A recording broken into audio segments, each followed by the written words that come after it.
ஓம் நம சிவாய சிவாய நம ஓம். ஓம் நம சிவாய சிவாய நம ஓம்.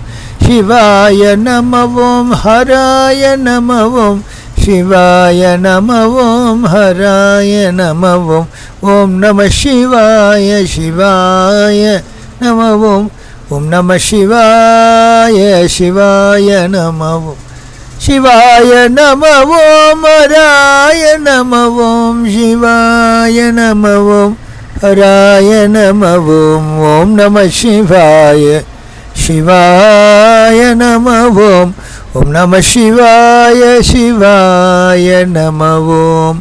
ஹர நம பார்வதி பதயே ஹர ஹர மகாதேவ. தென்னாடுடைய சிவனே போற்றி, எந்நாட்டவர்க்கும் இறைவா போற்றி. சிவகடாட்சம் பரிபூர்ணம்.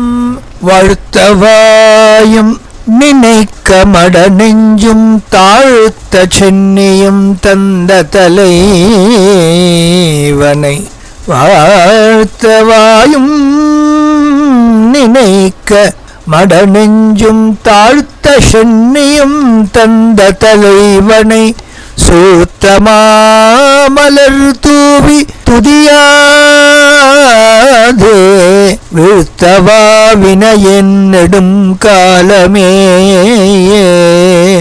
சூத்த மாமலர் தூவி துதியாதே வீழ்த்தவா வினையென் நெடும் காலமே.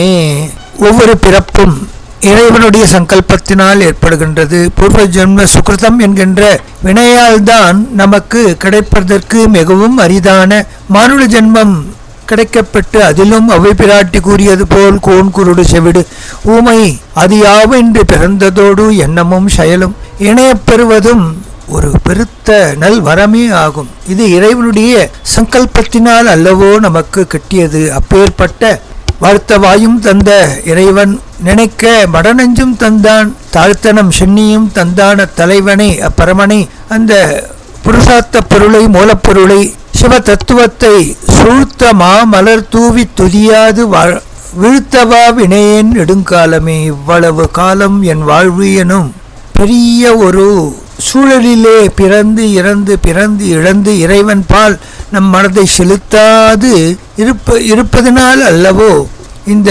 மாயையானது நம்மை பல்வேறு விதமாக ஆட்டுவிக்கின்றது. இற்றேழ் பிறவிக்கும் தொற்றாய் தொடரும் அந்த மாமாயை பொற்றாமரை மூழ்கினால் குளம் மூழ்கினால் போமோ. அற்றா மரர்கோணே அருமருந்து உரைப்பாய் கற்றால் வருமோ.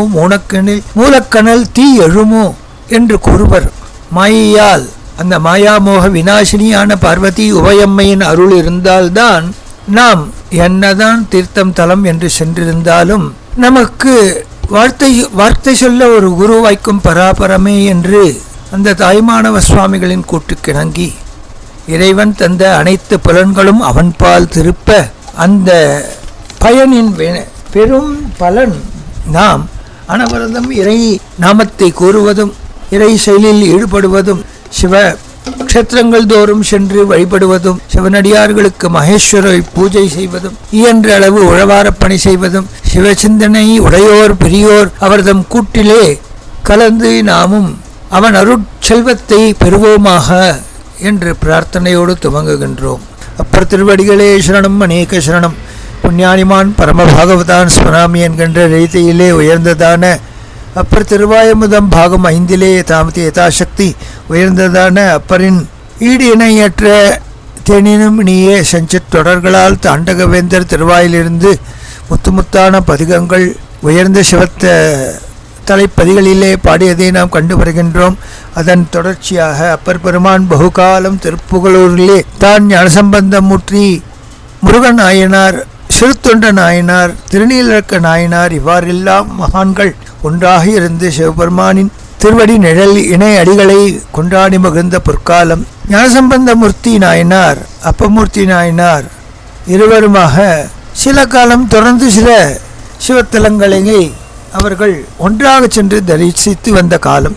திருப்புகலூரிலிருந்து இறைவனிடம் விடை பெற்று திருநீலக்க நாயனார், சிறுத்தொண்ட நாயனார், முருகநாயனார் மற்றும் ஏனைய அடியார்களிடம் அனுமதி பெற்று அவர் திருவம்பர் எனும் தலத்தை வந்து அடைகின்றார்.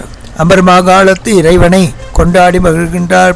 அம்பர் மாகாளம் எனும் புராதனமான சிவஸ்தலம் காலகண்டேஸ்வரர் எனும் மகாகாளேஸ்வரர் பக்ஷநாயகி உடனாய மாகாள தீர்த்தத்தின் கரையிலே இருக்கின்ற உயர்ந்ததான திருத்தலம். இது கோவில் மாகாளம் என்று இக்காலத்திலே கூறப்படுகின்றது. அரிசிலாற்றங்கரையிலே அமைந்துள்ள புராதனமான சிவஸ்தலம். அம்பன் அம்பாசுரன் என்கின்ற இரு அரக்கர்கள், இந்த இரு அரக்கர்களையும் கொன்ற பாவம் நீங்குவதற்காக மகாகாளி இறைவனை வந்து வழிபட்டு பாவம் நீங்க பெற்ற திருத்தலம். எனவே மாகாளம் என்று இத்திருப்பதிக்கு பெயர் ஏற்பட்டது. இத்திருப்பதியிலே பிற்காலத்திலே சுந்தரமூர்த்தி சுவாமிகள் அவருக்கு சோமாசி நாயனார் மாரநாயனார் என்ற ஒரு அடியார் நீதமும் தூதுவளை கீரையை தான் பறித்து சுத்தம் செய்து அவர் துணைவியாரான பரவினாச்சியாருக்கு தந்து இதை சமைத்து பரிமாறுமாறு விரும்பி கேட்க அவளும் அவ்வாளே செய்து வந்தார். நாள்தோறும் இவ்விதமான உயர்ந்த கீரையை தன்னை எடுத்து வருவர் யார் என்று ஒரு நாள் சுந்தரமூர்த்தி சுவாமிகள் கேட்க சோமாசி மாரநாயனாரை பற்றி அவள் கூற அவரை நேரில் காண வேண்டுமே என்று அவர் விருப்பம் தெரிவித்தார். அப்பொழுது சோமாசி மாரநாயனார் தான் செய்ய இருக்கும் சோமயாகத்திற்கு திருவாரூர் தியாகேச பெருமான் எழுந்தருளி அவிர்வாகம் பெற்றுக்கொள்ள வேண்டும், அதற்கு சுந்தரர் உதவ வேண்டும் என்று விண்ணப்பத்தை கேட்டுக்கொண்டார். இறை தம்பிரான் தோழரான அவருடைய வாக்கினை அரூரான் ஏற்பான் என்ற நம்பிக்கையிலே சரி அழைத்து கொண்டு வருகின்றேன் என்று தெரிவித்தார். இறைவனும் இசைந்தார். தான் வரும் வேடம் எதுவே ஆயினும் அதை அவன் அறிந்து கொண்டு அவிர்வாகம் தந்தால் ஏற்போம் என்று இறைவன் கூறினார். இதையும் சுந்தரர் தெரிவித்தார். சோமாசி மாரநாயனார் யாகம் செய்யும் அந்த உயர்ந்த தலமே மாகாளமாகும். அவர் யாகம் செய்த இடத்திற்கு தியாகராஜ பெருமான் ஒரு புலையராக தன்னை வேடம் செய்து கொண்டு 4 வேதங்களையே 4 நாய்களாக ஆக்கி தன் பாகம்பிரியாளை ஒரு தோழியாக புலைச்சியாக வேடமிட்டு தன் தோளிலே இறந்து போன கன்றினை போட்டுக்கொண்டு தடித்த பூணூலை அணிந்த வண்ணம் தலையிலே பெரிய முண்டாசு கட்டிக்கொண்டு விநாயகரையும் முருகப்பெருமானையும் தன் சிறார்களாக புலையர் சிறுவர்களாக உருவாக்கி உமாதேவியை புலையச்சி வேடத்திலே கல்குடம் ஏந்தியவாறு அங்கு அழைத்து சென்றார். அங்கு ஹோமம் செய்த பார்ப்பன ஹோத்தாக்கள் அனைவரும் வெறுக்கத்தக்க கோலத்திலே வந்த இறைவனை கண்டு முகம் சொலித்தனர்.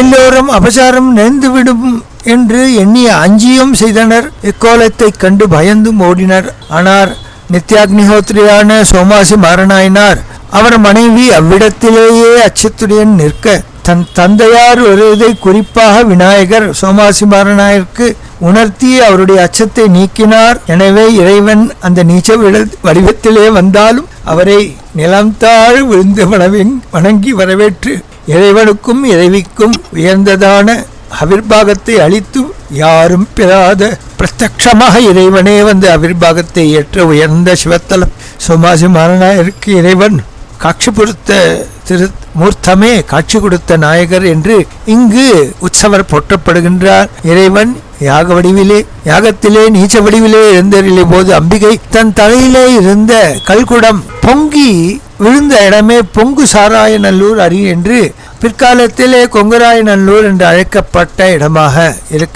காண கிடைக்கின்றது. இவர் செய்த யாககுண்டம் அம்பர் மாகாளம் அதற்கும் அம்பர் பெருங்கோயிலுக்கும் இடையே அமைந்துள்ளது. அதிலே ஒரு மண்டபம், அவ்விடத்திலே பண்டாரவாடை திருமாலம் என்ற ஒன்று சுற்றுடன் காணப்படுகின்றது. இவ்விடத்தை அப்பர் சுந்தரர் இருவருமாக சென்று இறைவனை பாடி மகிழ்ந்த உயர்ந்த திருத்தலம். அப்பர் பெருமான் இறைவன் செய்த மரக்கருணையை தான் இன்னும் மறக்க இயலாது அவரை தன் மனமாற நெஞ்சார வணங்கி துதித்து கண்கள் பணிக்க இறைவனை பாடி மகிழ்கின்றார். திருக்கோவையிலே அம்பரையும் அம்பர் மாகாளத்தையும் பாடிவிட்டு திருக்கடவூர் அல்லது திருக்கடையூர் என்று அழைக்கப்படும் அமிர்தகடேஸ்வரர் உடனாய அபிராமி அம்மை அருளாட்சி பண்ணுகின்ற திருத்தலம். அபிராமி தாசரான அன்பருக்கு இறைவன் அம்பிகை மூலமாக உயர்ந்த அமாவாசையன்று பௌர்ணமி நிலவு தோன்ற வழிவகுத்தான். ஞானோபதேசம் பெற விரும்பினான். பிரமதேவன் இறைவனை வழிபட்டான். இறைவன் ஒரு வில்வை விதை தனை அவன் கையிலே தந்தான். இது இட்ட ஒரு முகூர்த்தத்துக்குள் எவ்விடத்தில் அது முளைக்கின்றதோ அவ்விடத்திலே தங்கி எம்மை வழிபட்டு வா என்று ஆணையிட்டான். இறுதியாக அவ்வாறே அவர் வரும் இடத்திலே திருக்கடையூரிலே அது ஒரு குறிப்பிட்ட காலத்திற்குள் முளைத்து வளர்ந்ததைக் கண்டு அதிசயித்தான். இறைவன் தனக்கு அருள் புரியும் நேரம் வந்து விட்டது என்பதை உணர்ந்தான். இறைவனை அங்கே பூசித்து ஞானோபதேசம் பெற்றான். எனவே வில்வமலம் என்றும் இறைவனுக்கு வில்வேஸ்வரர் என்ற ஒரு நாமமும் உண்டு. கடவுள் தனிலே திருமால் தேவர்கள் தூய்தோர் இடத்தில் உண்ண வேண்டும் என்று அமுதத்தை கடைந்து எடுத்து வந்த கடத்தை இங்கு கொண்டு வந்து வைத்தமையால் கடபுரி அல்லது கடவுர் என்றும் பெயர் பெற்றது. பிஞ்சிலவனம் என்று மற்றொரு பெயர். பிஞ்சிலம் என்றால் ஜாதி மல்லி கொடி, அதுவே தலவிருட்சமானபடியினால் அது பிஞ்சிலவனம் என்றும் இவ்வூருக்கு பெயர் உண்டு. மார்க்கண்டேயனுக்காக இறைவன் யமனை தன் காலால் உதைத்து தள்ளிய தலம் அம்பிகையின் ஆணையினாலே மீண்டும் அவரை உயிர்ப்பித்தார் என்று உயர்ந்ததான மார்க்கண்டேய வதம் பெற்ற திருத்தலம். எனவே இங்கு இறைவனுக்கு மிகண்டீஸ்வரர் என்று பெயர் உண்டு. மார்க்கண்டேயரின் உருவச்சிலை உண்டு. யமபயம் நீக்கும் ஸ்தலம். எனவே இங்கு 60, 70, 80 முதலான வருட முடிவை கொண்டாடி மகிழ்வர்.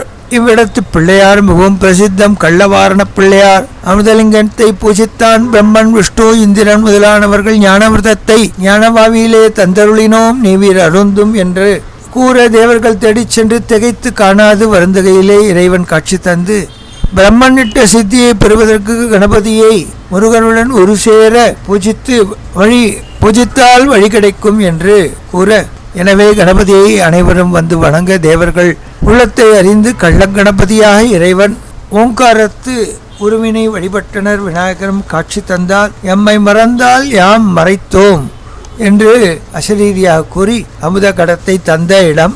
எனவே கள்ளவாரண பிள்ளையார் என்றும் சோழ கணபதி என்றும் பெயர் பெற்றவர். புண்ணியவர்தனர் என்று இறைவனுக்கு ஒரு பெயர். பூசித்தவர்கள் புண்ணியத்தை விருத்தி செய்யும் இறைவன். பாப விமோசனர் அகத்தியரால் புதிக்கப்பட்ட லிங்கம். பாப்பத்தை போக்குபவர் வில்வவனேஸ்வரர் சிவலிங்காகாரம்.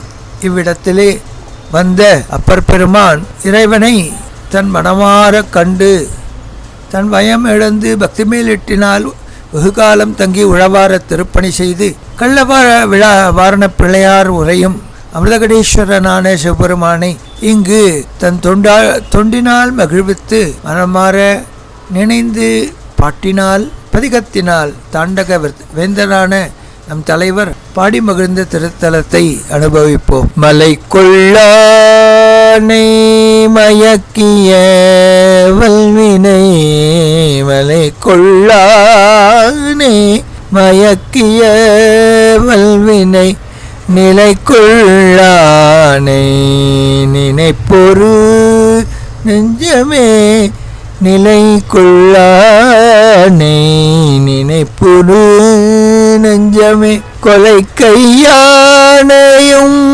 கொன்றிடும் மாதலால், கொலை கையானையும் கொன்றிடும் மாதலால், கலக்கையானை கண்டீர் கடவுரே, கலை கையானை கண்டீர் கடவுரே.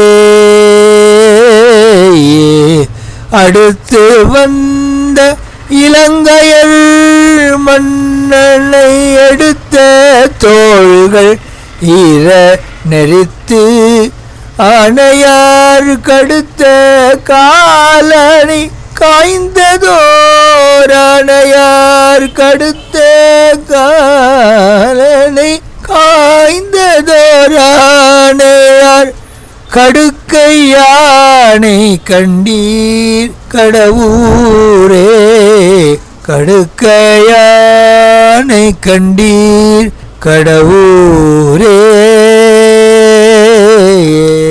என்று திருக்கடவூர் விரட்டானேஸ்வரரை பணிந்து தொழுந்து வெகுகாலம் இங்கிருந்தார். குங்குலியக்கல்லைய நாயனார் தனது திருமணத்திலேயே அவரை கௌரவமாக அமர்த்தி திருமமுது செய்ய வழி செய்து திருப்பணி செய்தார். திருக்கடவுர் மயானத்தையும் சென்று வணங்கினார். ஆக்கூர் முதலான புராதனமான சிவத்திருத்தலங்களை தரிசித்த வண்ணம் திருவீழி மழலை தனை வந்தடைகின்றார் அப்பமூர்த்தி சுவாமிகள். உயர்ந்ததான திருவீழி மிழலை சிவக்ஷேத்திரம், புராதன காலத்து சிவக்ஷேத்திரம். நேத்ரார்ப்பணீஸ்வரர் என்ற இறைவனுடைய திருப்பெயர் திருவிழி அழகர், விழி அழகர் என்றும், சுந்தர குஜாம்பிகை அழகு முலையம்மை உடனாய அருளாட்சி பண்ணுகின்ற திருத்தலம் விஷ்ணு தீர்த்தமுடையது. பல்வேறு சித்த புருஷர்களாலும் மணியர்களாலும் தபஸ்விகளாலும் வித்யாதர கந்தர்வ தேவகணங்களாலும் தொழப்பெறும் திருத்தலம். இவ்விடத்தே திருமால் சக்கரம் வேண்டும் என்று இறைவனை பூஜை செய்யும் பொழுது, தவமியற்றி பூஜை செய்யும் பொழுது ஒரு நாள் 1000 மலரிலே ஒரு தாமரை மலர் குறைவதைக் கண்டார். அது இறைவனுடைய லீலை. அவர் ஒன்றை மறைக்கின்றார் பரமசிவன். எனவே தன் கண்ணையே பெயர்ந்து எடுத்து இறைவனுக்கு சாத்தினார். அகமகிழ்ந்த இறைவன் அடுத்த கணமே சக்கராயுதத்தை சித்தி செய்து சிருஷ்டி செய்து இவருக்கு ஈந்தான் என்ற சரித்திரம். கல்யாண சுந்தரர் நித்திய கல்யாணேஸ்வரரான இறைவன் பாதத்திலே விஷ்ணு தன் கண்ணை பறித்து அர்ச்சித்தார் என்ற அடையாளம் என்றும் காணப்படுகின்றது. இத்தல விநாயகர் படிக்காசி விநாயகர் என்று பெயர் பெற்றவர். இத்தலத்திற்கு பூ கைலாசம், கல்யாணபுரம், பஞ்சாட்சரபுரம், தட்சிணகாசி, ஷண்மங்களஸ்தலம், ஸ்வேதகானனம், ஆகாசநகரம், பனசாரண்யம், நேத்ரார்ப்பணபுரம், தேஜினீவனம் என்று பல்வேறு நாமங்களால் பாடப்பெற்ற திருத்தலமாகும். திருமுறை மற்றும் அன்றி சேந்தனாரின் திருவிசைப்பா அருணகிரிநாதரின் திருப்புகழ் பெற்ற சிறப்புடைய தலமாகும். ஞானசம்பந்த பெருமானும் இவ்விடத்தே வந்து சேருகின்றார். இருவருமாக சென்று இறைவனை பாடி மகிழ்கின்றனர். அவ்வாறு இருக்குங்கால் அப்பர் பெருமான் பின்னர் அவர் அப்பூதியடிகளின் குழந்தைக்கு விஷம் நீக்கிய லீலை முதலான லீலைகளை கேள்விப்பட்டு எண்ணற்ற ஆயிரக்கணக்கிலே ஜனங்கள் இவர் பின்னர் வரலாயினர். ஞானசம்பந்தர் பின்னாரும் ஞானப்பாலுண்ட அப்பன், எனவே அவர் பின்னாலும் ஆயிரக்கணக்கான சிவனடியார்கள். இவ்வாறு இருந்த பொழுது இருவருமாக இறைவனிடம் படிக்காசு அருள வேண்டும் அப்பா என்று யாச்சிக்கின்றனர். அவ்வாறு இறைவனுக்கு யாச்சிக்க தினமும் ஒரு படிக்காசு பலிபீடத்திலே கிடைக்கும், எடுத்து அன்னதானம் செய்வீர் என்று அவர்களுக்கு கட்டளையிட்டான் இறைவன். இறைவனுடைய அசரீரியான அதை சிரமேற் பணிந்து ஏத்து தினமும் இறைவன் ஆணைப்படி இறை அடியார்களுக்கு மகேஸ்வர பூஜை செய்து அவர்களுடைய பசியை நீக்கிய திருத்தலம். அவ்வாறு படிக்காசு வைத்திய பலிப்பீடங்கள் கோயில் கிழக்கிலேயும் மேற்கிலேயும் உள்ளன. அப்பர் பெருமான் தங்கியிருந்த மடம் வடக்கு வீதி கீழ்கோடியிலும், கீழ்கோடியிலே சம்பந்தரும், மேற்கு கோடியிலே அப்பருக்கும் தனித்தனியா திருமணங்கள் இன்றும் காண கிடைக்கின்றன. இறைவன் அவ்வாறு மேற்கிலே சம்பந்த பெருமானுக்கும் கிழக்கிலே அப்பர் பெருமானுக்கும் பலிபீடத்திலே படிக்காசு அருள, ஆனால் கீழ்திசையிலே இருக்கின்ற அப்பர் பெருமான் திருமணத்திலே விசேடமாக அன்னதானங்கள் நடப்பதை கண்டார். ஞானசம்பந்தர் சீர்காழி பிள்ளை இறைவனிடம் விஷயத்தை கேட்கின்றான். சுவாமி, அப்பர் பெருமான் திருமணத்திலே இவ்வாறு இருக்க யான் மட்டும் இவ்வாறு என் அடியார்களுக்கு, என்னை சார்ந்த அடியார்களுக்கு அவ்வாறு அமுதளிக்க இயலாத காரணம் ஏனோ என்ற உடனே வயதான காலத்திலே அவர் நாவாலும் பாடுகின்ற நாவுக்கரசராக இருக்கின்றார். மெய்வருத்தி சிவத்தொண்டு செய்கின்றார், உழவாரப்பணி செய்த வண்ணம் இருக்கின்றார். எனவே அவருக்கு ஒரு வீசம் மிகுந்ததான ஒரு படிக்காசை தந்துள்ளேன் என்று கூட, இதனால் சற்று வருந்திய சீர்காழி பிள்ளை வாசிமிகு வீசமிகு வாசி தந்தருள்வீர் என்று பாட இறைவன் அந்த ஒரு பாடலுக்காக எங்கினான், தந்தான் என்று சரித்திரம். இவ்வாறு இவ்விடத்திலே வெகு காலம் திருவிழி மேளையிலே இருவருமாக எழுந்தருளி காலபேதத்தினால் மணவாட்டம் அடைவீர்களாயின் உங்களை வழிபடுகின்ற அடியார்களுக்கு கொடுக்கும் பொருட்டு நாம் படிக்காசு அழிகின்றோம் என்று இறைவன் திருவாய் மலர்ந்தது. அடியார்கள் அனைவரும் வந்து போஜனம் செய்து திருப்தி பெற்றதும் சம்பந்தரின் கூக்குரலுக்கு இறைவன் தலை அசைத்ததுமாக பல்வேறு இலைகளை இவ்வாறு செய்தான். ஞானசம்பந்தமூர்த்தி நாயனாரும் நாவுக்கரசு நாயனாரும் அங்கிருந்து நீங்கினர். சிவாஞ்சியம் முதலான திருத்தலங்களை வணங்க தலைப்பணிந்தனர். வாஞ்சியம் தமிழிலே திருவாஞ்சியம். ஸ்ரீ வாஞ்சநாதர் வாழவந்த நாயகி மங்களநாயகி உடனாய் அருளாட்சி பண்ணுகின்ற திருத்தலம் குப்தகங்கை யமதீர்த்தமுடையது. இறைவன் திருக்கைலாயத்திலிருந்து இத்தலத்திற்கு வந்தபடியினால், அம்பிகை பின்னால் வந்து சேர்ந்தபடியினால் வாழவந்த நாயகி என்றும் இத்தலத்திலே அருள் பாலிக்கின்றாள் என்று ஸ்தல புராணம் கூறுகின்றது. பராசர முனிவர் இத்தலத்திலே நீராடி வீரதனு மன்னனை பற்றிருந்த பிரம்மகத்தியை நீக்கினார் எனவே இந்த தீர்த்தமானது பராசர முனிவரின் பெயரால் விளங்கிற்று. அத்திரி முனிவர் நீராடி தத்தாத்திரேயரை மகவாக பற்றமணியினால் அது பிற்காலத்தில் அத்திரி தீர்த்தம் என்றும், பூமகள் திருமகள் இருவருக்கும் ஏற்பட்ட பிணக்கம் நீக்க பெருமாள் வந்து திருமால் இறைவனை வழிபட்டு அவர்கள் பிணக்கத்தை நீக்கியபடியால் ஸ்ரீவாஞ்சியம் என்ற க்ஷேத்திரத்தின் பெயரே திருவாஞ்சையோடு வந்து அமர்ந்த திருத்தலம் என்று தலபுராணம் கோஷிக்கின்றது. உரோமச முனிவர் தவம் செய்து முக்தி பெற்ற வரலாறும் ஸ்தல புராணத்திலே காணப்படுகின்றன. எவன் எல்லா உயிர்களையும் கவரும் பொருட்டு ஆணையிடப்பட்ட இறைவனால் ஆயினும் உயிரை கவருவது பாவம் அல்லவா என்று இறைவனிடம் இறைஞ்ச தன் பாவம் தீர இத்தலத்து இறைவனை வழிபட்டு உய்ந்தான். அவனுடைய பாவம் அனைத்தும் நீங்கியது என்பதற்கு அடையாளமாக யமவாகனத்திலே இறைவன் எழுந்தருகின்ற ஒரே க்ஷேத்திரம் இதுதான். இவ்விறைவனுக்கு வாகனமாகும் பெயரையும் பெற்றான். யமனுக்கு மூலஸ்தானத்திலேயே தனியாக ஒரு சன்னதி உள்ளது. இறைவனை காலச் செல்வார் அனைவரும் யமனையும் சித்திரகுப்தனையும் வணங்கி பின்னர் இறைவையும் வழிபட வேண்டும் என்று ஒரு ஸ்தல புராணத்திலே கூறப்பட்ட விஷயம். இவ்வாறு செய்தால் நமது தலையெழுத்தே மாறும். இறைவன்பால் இரண்டரக் கலக்கும் பக்குவத்தையும் இறைவி தருவாள் என்கின்றதும், இங்கு இறப்பவர்கள் செவியிலே இறைவன் தாரக மந்திரத்தை போதித்து யமவாதனையை விளக்குகின்றான் என்றும், உயர்ந்ததான எண்ணற்ற இலைகளை இறைவன் பண்ணிய திருத்தலம் இதுவாகும். இவ்விடத்தை இருவருமாக சென்று பதிகங்கள் பாட தாண்டகவேந்தரான நீவிரல்லவா பாட வேண்டும், நான் கேட்க வேண்டும் என்று ஞானசம்பந்தர் யாச்சிக்க அடுத்த கணம் அப்பர் பெருமான் அவ்வாறே பாடி ஸ்ரீவாஞ்சியத்தை இறைவனின் மகத்துவத்தை கொட்டி மகிழ்கின்றார். படையும் பூதமும் பாம்பும் புல்வாயதழுடையும் தாங்கிய உத்தமனாக்கிடம் புடைய நிலாவிய பூம்பொழில் வாஞ்சியம் அடையவல்லார்க்கு அல்லல் ஒன்றில்லையே. வாஞ்சியம் அடையவல்லார்க்கல்லல் ஒன்றில்லையே. நீர் பூஷி நிமிஷடை மேல் பிறையாறு சூடும் அடிகளுரை பதி மாறு தானொருங்கும் வயல் வாஞ்சியம் தேறி வாழ்வர்க்கும் செல்வமாகுமே. அருக்கன் அங்கி யமனொடு தேவர்கள் திருத்தும் சேவடியாண்டு கழுநகர் ஒருத்தி பாகம் உகந்தவன் வாஞ்சியம் அருத்தியாலடைவார்க்கில்லை அல்லலேயே. ஒருத்தி பாகம் உகந்தவன் வாஞ்சியம் அருத்தியால் அடைவார்க்கில்லை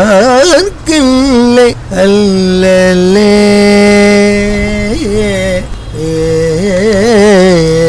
மூர்த்தி சுவாமிகள் திருவதிகை விரட்டானத்திலே குற்றாயினவாறு விளக்குகளீர் என்று பிரார்த்தனைக்கு இறைவன் செவிசாய்க்க, பல்லவ மன்னன் இவரை பிடித்து இழுத்துவா என்ற உடனே நாமார்க்கும் உடையெல்லோம் நமனை என்றோம் என்று கூற, சமணர்கள் பள்ளியிலே படித்த ஒரு சிறுவன் இன்று அங்கிருந்து விலகிச் சென்று விட்டான் என்ற கோபத்திலே சமணர்கள் இல்லாததும் பொல்லாதும் சொல்ல இவருக்கு பல்வித துன்பங்களை தர ஆணையிட்டான் பல்லவ மன்னன். அவ்வாறு சுண்ணாம்பு களவாயிலே ஒரு வாரம் அவர் இருக்கும்படியாக செய்துவிட்டான். அப்பொழுது இவ்வாறு இருந்தது உமது அனுபவம் என்று கேட்க, மாசில் வீணையும் மாலைமதியமும் வீரிசண்டலும் மீன்களவேனையும் மூசு வண்டரை பொய்கையும் போன்றதே ஈசன் எந்த இணையடி ஏழை என்று பாட வெறுத்தான். கல்லிலே கற்றி அவரை பெரும் கடல் நடுவே வீசிவிட்டு வா என்று ஆணையிட்டான். அப்பொழுது இறைவன் துணை இருக்க நான் யாருக்கு அஞ்ச வேண்டும்? சொற்றுணை வேதியன் சோதிவானவன் பொற்றுணை திருந்த அடி பொருந்த கைத்தொழ கட்டுளை பூட்டிவோர் கடலில் பாய்ச்சினும் நற்றுணையாவது நம சிவாயமேயே என்று பாடினார். திருப்பாதலிப்பூர் இறைவனை கண்டார், தொழுதார். திருவதிகை விரட்டானத்திலே திலகவதி அக்காவுடன் வெகுகாலம் இருந்து கிட்டத்தட்ட 10-12 பதிகங்களை அங்கு பாடி இறைவனுக்கு சமர்ப்பித்தார். பின்னர் திருமுண்டீஸ்வரம் வந்தார், திரு ஆமாத்தூர் வந்தார். அங்கிருந்து திருக்கோவலூர் ஆயனை கண்டார், தூங்கானை மாடம் சென்றார், நெல்வாயில் அறத்துறை, முதுகுன்றம் இவையெல்லாம் தரிசித்த வண்ணம் கோவில் என்ற உயர்ந்ததான அடல்வல்லான் வருகின்ற திருக்ஷேத்திரத்துக்கு வந்து அங்கு இறைவனை கண்டார். தன் பயம் இழந்தார். அன்னம் பாலிக்கும் என்ற உயர்ந்த பதிகங்களை பாடினார். வெகுகாலம் அங்கிருந்தார். அருகிலே உற்ற திருவேட்களம், திருக்கழிப்பாலை முதலான சிவக்ஷேத்திரங்களை தரிசித்து மீண்டும் கோவில் வந்தார். அங்கிருந்து நாரையூர், பல்லாப்புள்ளையார், சௌந்தரநாயகி உடனாய சுந்தரேஸ்வரை தரிசித்து அங்கிருந்து சீர்காழி வந்து ஞாசம்பந்த பிள்ளையோடு கூடி அங்கிருந்து திருக்கோலக்கா, திருப்பூங்கூர், திருநூலூர், திருக்குறுக்கை விரட்டானம், திருநின்றியூர், நனிப்பள்ளி, செம்பன்பள்ளி, திருமயிலாடுதுறை வந்து அபயாம்பிகையுடனாய இறைவனை தொழுது திருத்துருத்தி, அன்னியூர், ஆப்பாடி, ஓமாம்புலியூர், திருக்கடம்பூர், குரக்கா, திருக்கோழம்பம், சாய்க்காடு, தென்குரங்காடுகுறை, புள்ளிருக்கு வேலூர் வந்து வைத்தியநாத சுவாமி மணமாற தொழுது அங்கிருந்து திருமங்கலக்குடி, திருமணஞ்சேரி, வெண்காடு, கொடிக்கா பரியந்தம் சென்று விட்டார். திருவாவடுதுறை வந்து மாசிலாமணீஸ்வரை தொழுது இடைமருதூரானை தொழுது அங்கிருந்து திருநாகேஸ்வரம் சென்று சக்தி முற்றம் தனியிலே இறைவன் பொன்னார் திருவடிகளை எனக்கு போத்தி அருள வேண்டும் என்று பிரார்த்திக்க நல்லூர்வா அருள்வோம் என்றவுடனே நல்லூரிலே நினைந்திருக்கும் அடியாரை வார்த்தையை மையாக்கும் இறைவனை கண்டார். நல்லூரிலே இறைவன் தன் பஞ்சனைய திரு இணை அடி நிழல்களை அவருக்கு பதித்து அருளினார். கருகாவூர் வந்தார், பாலைத்துறை வந்தார், அங்கிருந்து அப்பூதி அடிகளின் துயர் தீர்த்தார். திருப்பழனம் வந்தார், சொற்றுத்துறை வந்தார், கண்டியூர் வந்தார், வெதிக்குடி வந்தார், திருவலஞ்சுழை வந்தார். வெகுகாலம் அங்கிருந்து பல்வேறு சிவக்ஷேத்திரங்களை தரிசித்து சிறுவாஞ்சியம் வந்தார். ஆரூர் வந்தார். ஆரூரிலே இறைவனை கொண்டாடி மகிழ்ந்தார். வெகுகாலம் ஆரூரிலே இருந்தார். உழவாறு பணிகள் சென்றார். ஆரூர், அரணரி, வலிவலம், கெழுவேலூர், கன்றாப்பூர், பள்ளியன்புக்கூடல், திருப்புகலூர் வந்தார். திருப்புகலூரிலே முருகநாயனார் மடத்திலே வெகுகாரம் தள்ளி இருந்து புகழூர் இறைவனை கொண்டாடி மகிழ்ந்தார். அங்கிருந்து திருநள்ளாறு, திருமருகல், திரு கடவூர் வீரட்டம், திருவூர் கடவூர் மயானம் முதலான திருத்தலங்களை பாடி பரவி மிகவும் சந்தோஷப்பட்டு இவ்வாறு தலங்கள் தோறும் அவர் தரிசித்த வண்ணம் இருக்க யாதச்சிகமாக திருப்புகலூரிலே மீண்டும் அப்பர் பெருமானை ஞானசம்பந்தமூர்த்தி கண்டு இருவரும் ஒருவருக்கு ஒருவர் பணிந்து ஆறத் தழுவி இறைவன் பெருமையை இங்கெல்லாம் சென்றீர், என்னவெல்லாம் கண்டீர் என்றெல்லாம் வினவி அவ்வாறே இருவருமாக சேர்ந்து அருகிலுட்ட வேதாரண்யம் என்கின்ற சிவக்ஷேத்திரத்தை நாம் சென்று காண்போம் என்று பிரார்த்தித்தார். அவ்வாறே ஆகட்டும் பெருமானி என்று அப்பர் பெருமானின் திருவாக்கிற்கு ஆமோதனம் தந்தார் ஞானசம்பந்தமூர்த்தி. அப்பர் பெருமான் திருவடி நிலைகளே சரணம், அநேக சரணம். தென்னாடுடைய சிவனே போற்றி, எந்நாட்டவர்க்கு பிறைவா போற்றி. திருச்சிற்றம்பலம்.